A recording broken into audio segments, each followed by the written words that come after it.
Please. Help me. Her voice suddenly came from the back door of the house.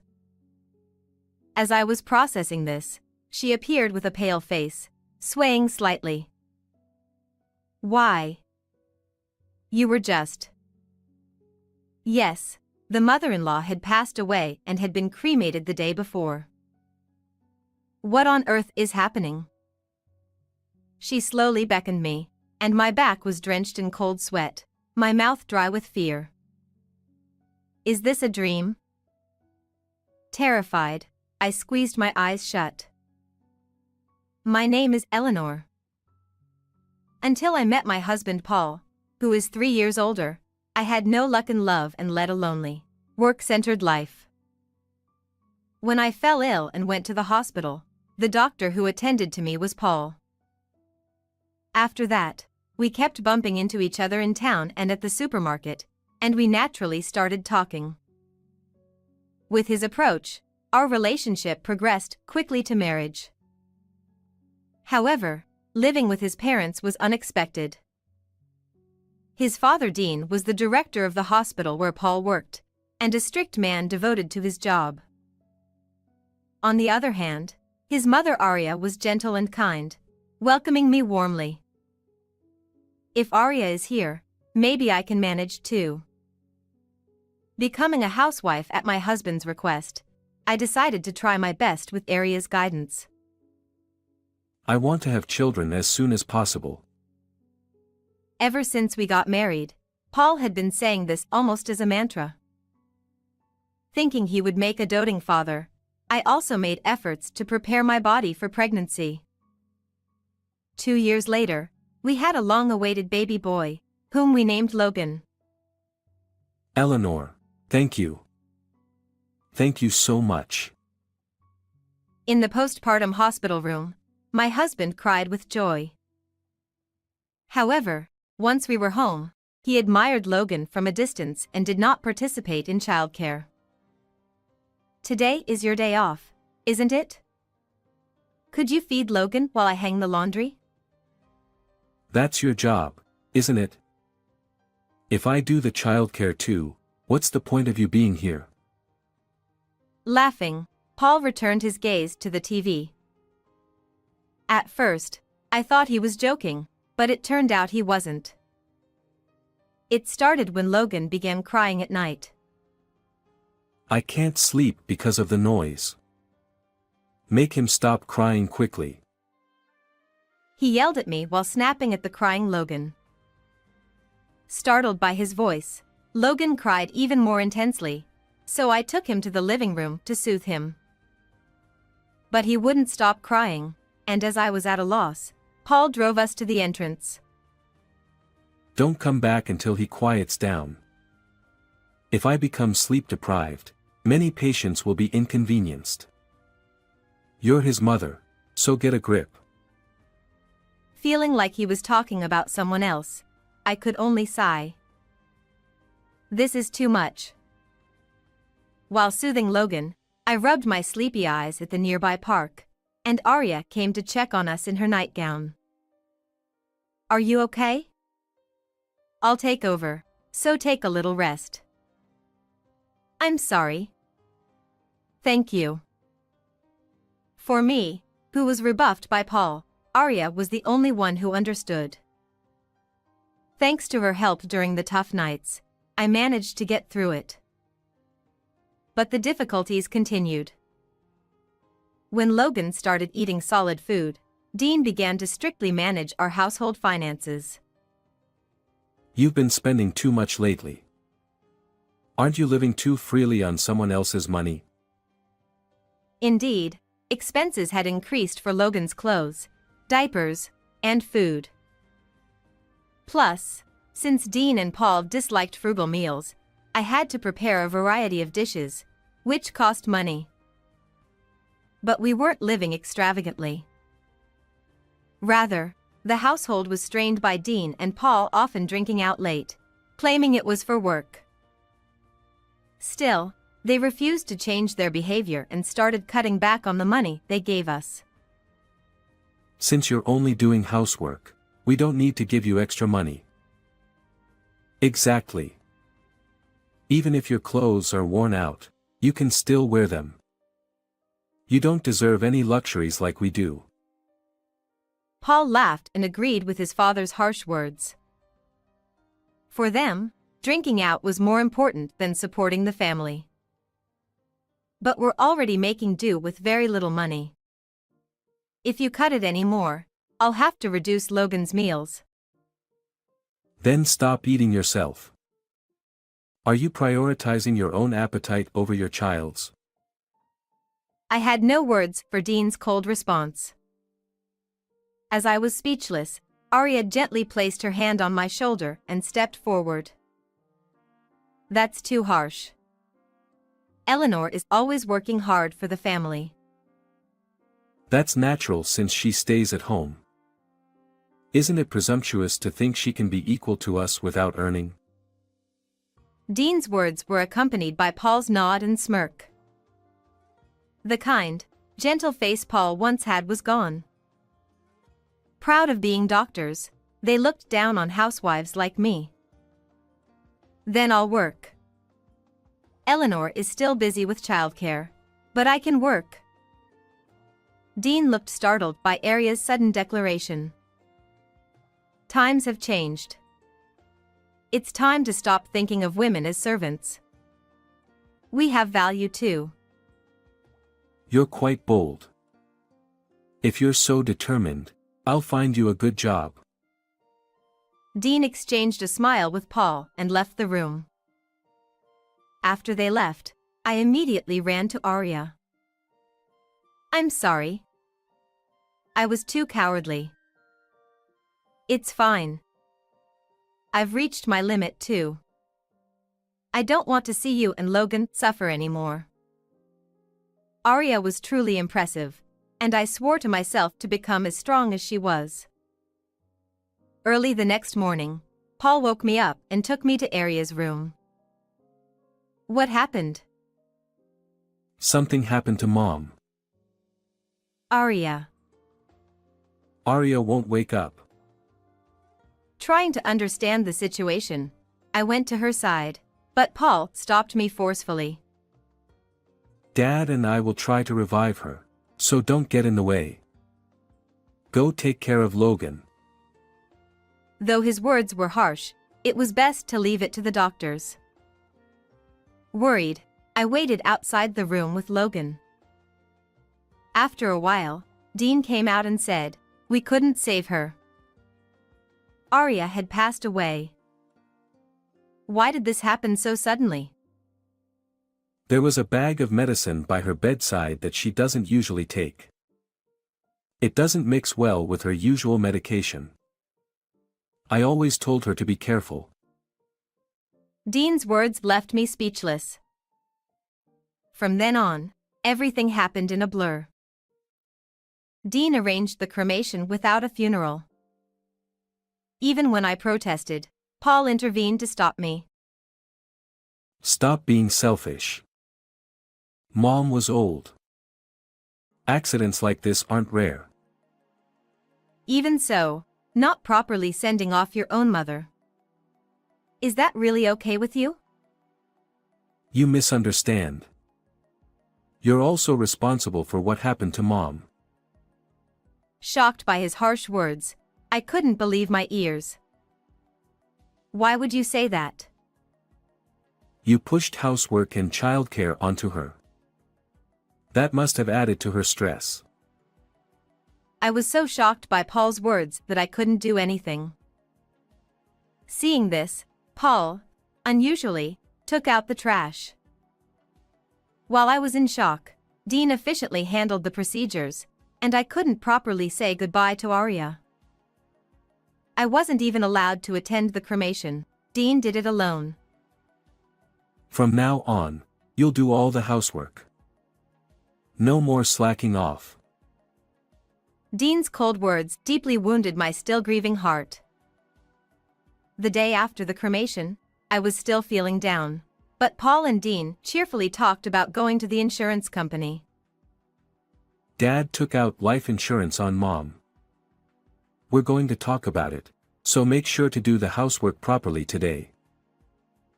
Once we know how much the insurance payout is, let's have a lavish meal tonight. Ignoring their insensitive conversation, I continued with my chores alone. About an hour after they left, I heard a noise from the back door. "Please. Help me." Then I heard Arya's voice, even though she was supposed to be dead. Am I hearing things? Thinking that, I went to check and found Arya standing there. What? How? I was so shocked that I couldn't speak. Arya had been cremated the day before. Then, who is this? As I thought about it, chills ran down my spine. Come here. Noticing me, she beckoned me over. My legs trembling, I slowly walked towards her. Arya. When I asked, she confirmed Paul and the others weren't around and nodded firmly. I have to tell you something. Please listen before they notice. The warmth of her hand gripping mine proved she was indeed alive. What she revealed next was an unbelievably horrifying truth. After hearing everything, I felt a deep, unrelenting anger. Don't worry, I'll help too.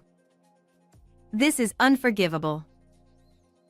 My mother-in-law left to hide again, and as I watched her go, I resolved to take revenge on them. A few days later, the insurance agent was supposed to come to our house, so my father-in-law and husband took the day off to wait at home. As I grew increasingly annoyed by their giddy behavior, my father-in-law approached me. You're still eating thanks to Arya's insurance money. Shouldn't you be more grateful? That's wrong. I'm not happy about it at all. Women who can only rely on others are never grateful for money. He laughed derisively and plopped down on the sofa. Next to him, Paul smirked. Then the intercom rang. Oh, they're here. As they went to the door, they froze when they saw who was standing there. What? Why are you here? My husband, pale and trembling, pointed at the person in shock. It wasn't the insurance agent, but my mother-in-law. I came back because I had unfinished business. Next to her stood a man, standing tall and proper, wearing a suit with a lawyer's badge. That's impossible. I checked her pulse. It had completely stopped. He was more flustered than I'd ever seen. No wonder. She had been cremated, and he had even collected her bones. Then my mother-in-law fixed her gaze on Paul and my father-in-law and began to speak quietly. You switched my regular medicine, didn't you? I noticed something was off immediately. She started to recount the true story behind the incident. It was my father-in-law who switched her usual medication with something else before she went to bed. I haven't forgotten how you laughed in my ear as I was suffering, unable to speak. I don't know anything about that. It's all lies. As my mother-in-law pressed him, he backed away, overwhelmed by her determination. I checked to make sure. And we had a cremation ceremony. Why are you here? Maybe God saved me? That night, her heart had indeed stopped. After my father-in-law's final check, she was taken to the funeral home, where miraculously, she regained consciousness. You must have adjusted the dose so that you could deny it if the police investigated. That's why I barely survived. Just before being cremated, she made noise inside the coffin and was discovered by the funeral home staff. Knowing her family was behind it, she decided to hide temporarily. The funeral director, being an old acquaintance, helped me with the plan. We even staged the ceremony. Thanks to the funeral home's cooperation, they successfully deceived my father-in-law. She then presented some documents to the two of them. While hiding, I did some investigating. A $100,000 life insurance policy was taken out just a few months ago, and I knew nothing about it. It was my father-in-law's policy, with him as the beneficiary. Faced with this evidence, my father-in-law was speechless and clicked his tongue in frustration. You didn't die as you were supposed to, making me look like a fraud. You've disgraced me. Instead of expressing remorse, he only blamed her. Unable to bear it, I stepped forward. That's not all. This is a crime. You tried to kill my mother-in-law. I won't forgive you. Then, my husband, who had been trembling, suddenly moved behind me and glared at his father. I didn't want to do it. But Dad made me. I'm a victim too. What? You were the one who planned the insurance scam. As my father-in-law advanced on Paul, I retreated to my mother-in-law's side. If you hadn't wasted money on cabaret girls, we wouldn't be in this mess. You spent all our savings, you idiot. You did the same, ordering expensive drinks and being surrounded by young girls. You enjoyed it too. It was the most pathetic family quarrel I'd ever seen. As we stood there in disbelief, my father-in-law suddenly smirked as if he had an idea. Right. Arya said I switched her medication, but there's no proof. The evidence would be long gone by now, so you can't prove it, right? Yeah, I threw the medicine packet out that morning, so it's gone. Dad, you're so smart. Thinking they had found a way out, they didn't realize I had been waiting for this moment. We signaled the lawyer, who pulled out a plastic bag containing the medicine packet. They recognized it immediately. How is that here? I threw it out. Yes, but garbage isn't always collected immediately. Paul, who never did any housework, didn't know that trash collection schedules vary. He had thrown it out with the burnable garbage, but that day was for recyclable trash, so our bag was left behind. After hearing my mother-in-law's story the day after the cremation, I retrieved the packet and handed it to the lawyer. Fingerprints from both of you were found on it. Clear evidence of the switch. Hearing this, my father-in-law collapsed like a puppet with its strings cut.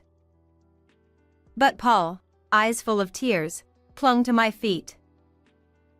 Listen. Dad's target was you, not Mom. Oh. And? You're younger and do housework, right? I protected you because of the kids and all. Maybe he said this hoping for forgiveness. But I confronted him, veins bulging in anger. So you tried to kill your own mother and expect me to be grateful? I'm your savior. Instead of replying, I picked up my phone to call the police. Please, don't. I needed the money because I was tricked by a woman. Dad did it too. We had to do this to protect the family. Understand? How could I sympathize with someone who tried to kill Arya over something so trivial? I despise you. The police arrived shortly after I called, and the two were taken away.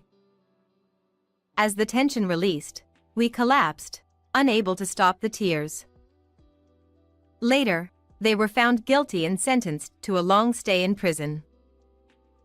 Besides the insurance fraud, they had previously falsified medical reports for money. All this to impress cabaret girls, utterly pathetic. My mother-in-law and I claimed $30,000 each in damages, which they reluctantly paid in full. We used the money to move to a new place and start a new life with our son Logan. We're pouring all our love into raising him to value family over money. How was this story? Don't forget to subscribe to the channel.